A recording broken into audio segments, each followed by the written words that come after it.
Here are the horoscopes for the week of the 24th to the 30th of June 2019.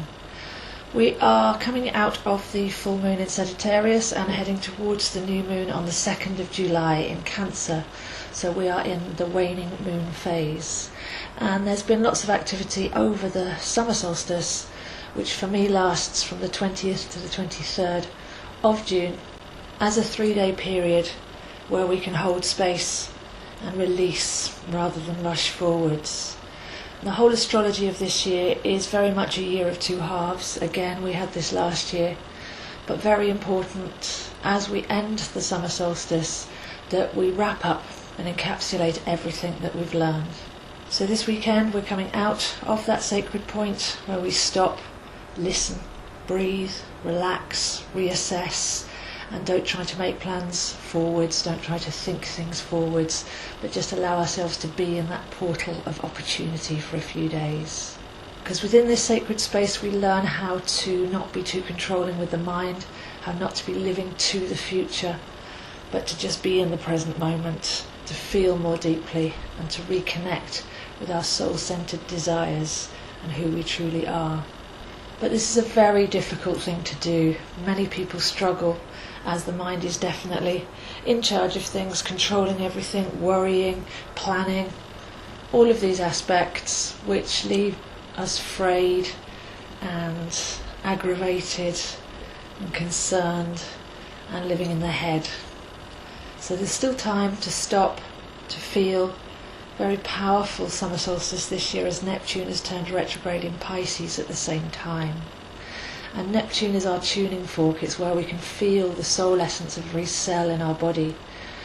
Very much not the mindscape, and something that we can anchor in, rest in, and receive deep healing from.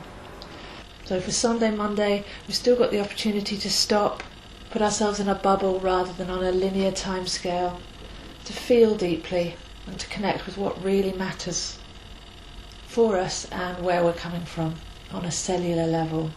So as we step forwards, we're more centered, we're more anchored, we're more self-reliant as we've let go of the mental struggle. And this means that we can turn around at this tipping point and start to live from a different place. Neptune in Pisces is deeply spiritual, but one of the worries of Pisces is losing itself, not knowing its own boundaries.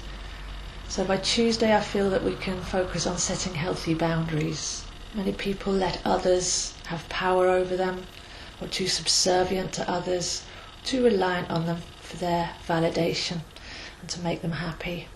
So Tuesday's meditation is to set healthy boundaries. We must know who we really are and to value our true selves. Neptune turning retrograde focuses on our true tone. We don't have to think who we are from the story, from the narrative, from the labels, from the past, but we can feel who we are from deep within. So there's an eternal us that's always been there through the trials and tribulations, through the different phases of our life. The part of us that we can rely on, the part of us that we can learn to trust.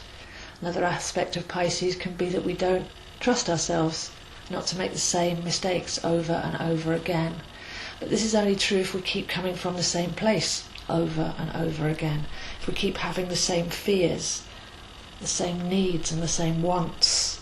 So by Wednesday, tuning into our intuition will be much more reliable than mental logic, linear programming and planning, and learning to really trust ourselves, learning to really get to know that deep tone within.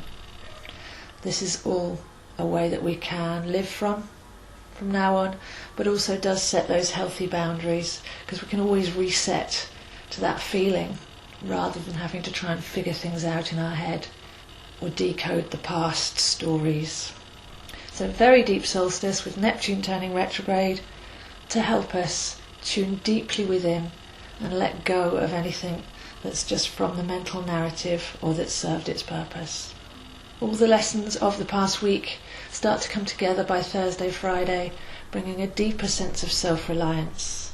So have a look at the story that you've walked. Everybody's will be slightly different according to your chart's alignment and orientation. But the whole story for all of us has been the need to lose the desire for mental control, to relax, to surrender, to dissolve, and to learn to go with the flow. We're creating that flow, like I say, from our deeper tone. We're attracting towards us from our soul self. And this is happening anyway, and bringing situations into our lives. So can we attune to that and then start to become more masterful of our manifestations? Because when we manifest from this place, things start to happen very quickly, and I feel there's some decisions that will be coming up to be made over the next couple of weeks as we're heading towards a Mercury retrograde. Some people have difficulty making decisions because they're coming from the head, and that will provoke confusion. We've just gone through the month of Gemini, and we've been looking at the mind, doubt, confusion, being in two minds, and how to rise above that, find the fusion, calm down the narrative, calm down the chatter, and to be at ease. So on Saturday, Mercury moves into Leo, and we're well within the beginning of the Mercury retrograde phase now. So Cancer and Leo are the two main signs that this will express through, but this isn't a message just for people born with the Sun in Cancer and Leo. This will be somewhere in everybody's chart where we can tune into those energies. So I feel that the mind will try and take back control. During this retrograde, we'll be able to have a look, to remember and to apply all that we've learnt. And tuning in with Neptune, we'll be able to promise ourselves that from this day forward, the heart and soul are in charge, and the mind is the servant. So Mercury into Leo. Leo is the lion heart, courage and sovereignty. So from now until the 20th of July, we have Mercury and Leo really helping us find that golden feeling within, to learn to come from that place. And then from the 20th of July to the 1st of August, to really capture that in the cells of our body, to know that as our truth, as how we really feel, and to immerse ourselves in that knowing, that cellular intelligence. And from the 1st of August to the 15th of August, we have chance to make that our norm, make that where we're coming from. So still to do with the mind, like I say, we're coming out of the month of Gemini, and then for Mercury to go retrograde in the heart, into the cells and back out again. Will this be our ultimate opportunity to put the mind back into its place and to become more sovereign, to know ourselves, to feel deep within and start living from that place, to carry that forwards with confidence, trusting our intuition and making those small but necessary adjustments so that we can go forwards into the second half of the year, changed for the better, more empowered, less frantic, less concerned, but amplifying our true expression and living and creating from that place. So not much activity really, just things coming up on the horizon as the moon wanes, still very much an opportunity to let go of, as we're still just about in the solstice bubble, still very much time to stop and relax and recenter. And then as we head towards the new moon in Cancer on the 2nd of July, although it's in the middle of the Mercury retrograde, that feels a bit clearer, where we can really get to the centre and house ourselves, make that home and come from a more sacred space.